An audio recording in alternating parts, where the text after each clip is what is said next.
What you say is the jungle at 4 in the morning.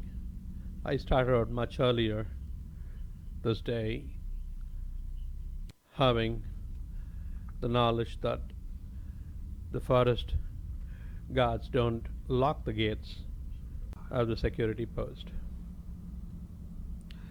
I was hoping to catch some wild animals in action, but what actually caught my eye was a solitary soda can. Some drunk gentleman, or possibly a kid, has thrown it off. The second is worse because that's the next generation in the making. How very promising that.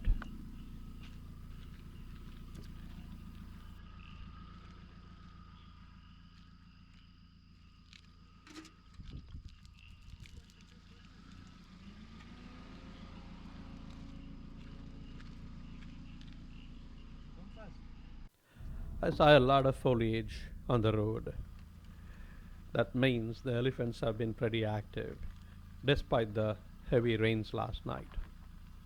Anyway, the idea is to catch the jungle in action during the dawn. The jungle is a different place altogether.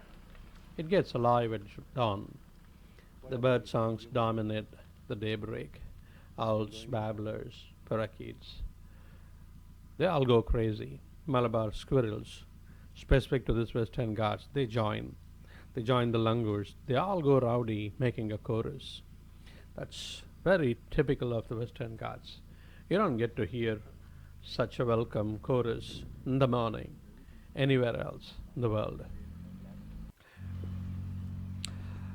We saw some deers, actually many deers, many in the herds, very relaxed. That means there's a human settlement near, which is the Keguri camp. The animals know that it's a safe harbor, and generally the carnivores don't dare into the human settlement, except for leopards. They they know how to coexist with humans without being detected. I have witnessed a leopard attack in Bandipur Tiger Reserve in the forest rest house. It's unbelievable. You have no idea how they come, how they attack, and how they grab and go. I just could hear the sounds.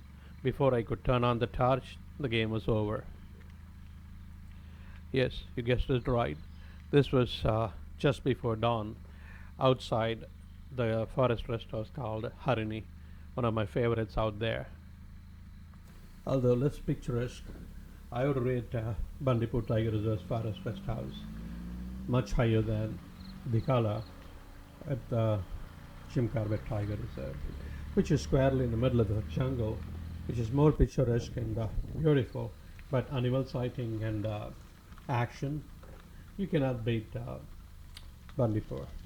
I heard that they are planning to relocate that around 6 kilometers away from the place near. This is Gajendra, huh?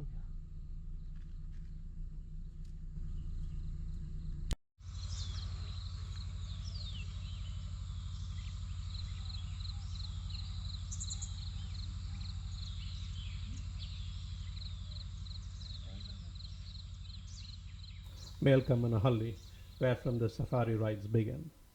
It would be a sad plight for animal lovers like me if that happens, which I'm very sure is bound to. The forest department, they come up with some crazy plans. Some good, mostly nonsense. 6 o'clock in the morning, we got on our safari vehicle. The driver, he was quite sleepy. I think he was sleep driving the vehicle. It was more like an obligation. He was trying to fulfill an obligation. Um, he stopped at every water hole obligatorily, got down, went around and scouted a little bit just to assure himself that he was just right about uh, no animals being there. And he got on vehicle and drove again. I asked him to roll off the what do you call it, the canvas on the top of the jeep. At least I could stand up and witness the beauty of the jungle.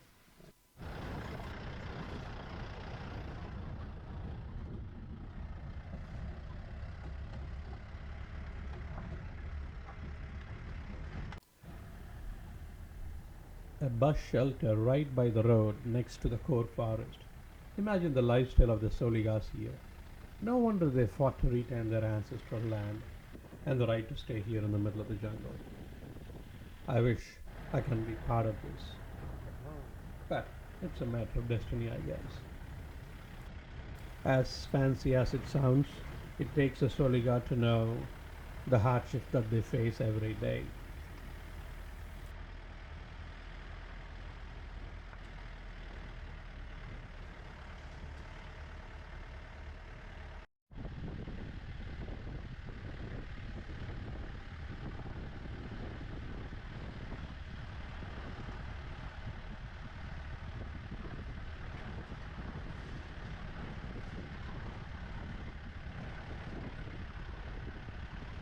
The driver stopped the vehicle. He had spotted a barking deer, also called as a muntjac. Why do you call it a barking deer? I mean, when disturbed, a disturbed muntjac lets out a bark, not unlike a dog's bark. Whenever I have been on a safari, the trackers they get hyper excited when they hear the barking of a bark of a barking deer, and that tells that the tiger sighting is is close by. A tiger is close by and a sighting is imminent, which has almost always been true, at least in my experience. Most of the time, the barking deer, the, it buries its head in the on close to the ground, maybe for grazing. That's understandable. But most of the times, they have facial glands and they use it to mark the ground. Sometimes they mark it during defecation and urination, but I've seen them doing it all over the place, sometimes during social displays. But most often than not, I have seen them all by themselves. It's hard to use the word plural when it comes to barking deer.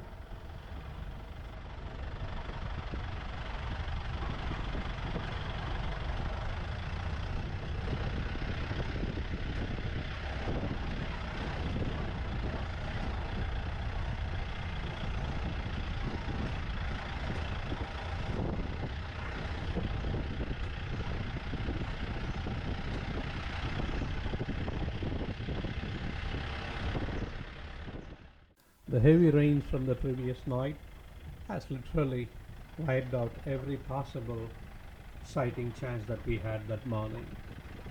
The jungle was lush, beautiful, but quite wet, and it was still drizzling here and there. It's hard to imagine the plight of the burrowing animals in the rain. They certainly have a very uphill challenge. The burrows will be filled with water, especially on the mountain slopes. The running water flows hard, eroding and filling the holes. They have a knack actually. They tend to build the burrows on the slopes with a good drainage, and they generally plug the holes during the rains, just before the rains actually. And besides, the dirt is very good at absorbing water, so it doesn't stagnate much. And they almost always build their burrows on the slopy ground. That means the entrance doesn't have to be vertical, which allows for them to exit and enter fast. But there's another thing: water on the slopes they run off quite fairly quickly. Termites, termites they have it hard as well as um, good actually. I mean the rains provide a perfect condition for them. I mean humidity wise, wetness, heat, all it it forms a fantastic combination triggering mating. They swarm off, shed their wings. After having the fun, they form new colonies. Who else would have fun? The bears. The bears are the only animals, I believe, that generally wander out in the rains. I have almost always sighted a bear in the rain. No other animal mostly. I mean, counting out this barking deer. I'm hopeful of finding a bear today, if at all. If at all, there's a chance of finding any other animal. Any animal. Contrary to what one would think, a bear is possibly the only animal that ventures out in the rain. You might think with their thick fur, they'd be the last animal to wander around, but termites, the feast of termites, bring them out in the jungle in the rains. Besides, I have found that the bears tend to be in their fairest of moods just around the uh, termite mounds, especially during the rainy season.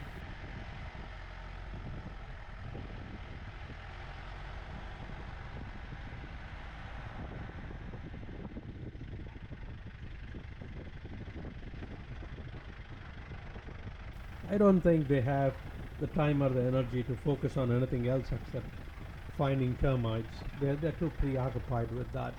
I never found a bear that terrifying or unpredictable during the rainy season. That's one good thing. But never take a bear for granted. They are possibly the most unpredictable of all animals in the jungle. Also, it's quite surprising to see so many water bodies on a mountainous terrain. Now imagine this in the Uttarakhand area, Jim Corbett and other places, Rajaji. It's almost impossible to see this many water bodies. Most likely these are all man-made.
One thing I must say that the Kegudi Wilderness Camp safari ride was fun. It was great going around the jungle, the core forest, but without a single sighting, I was kind of feeling low. But we all know that the roads that that run through the forest or by the forest, by the core forest, is good enough for us to go up and down on our own private rides to catch sight of any animals. And don't worry, it's strictly legal to take your own vehicle, car, bike, cycle, scooter, it doesn't matter. Or even walk, I guess, on the roads. And I'm sure you can sight an animal or two. Why pay for a safari and buy yourself some disappointment?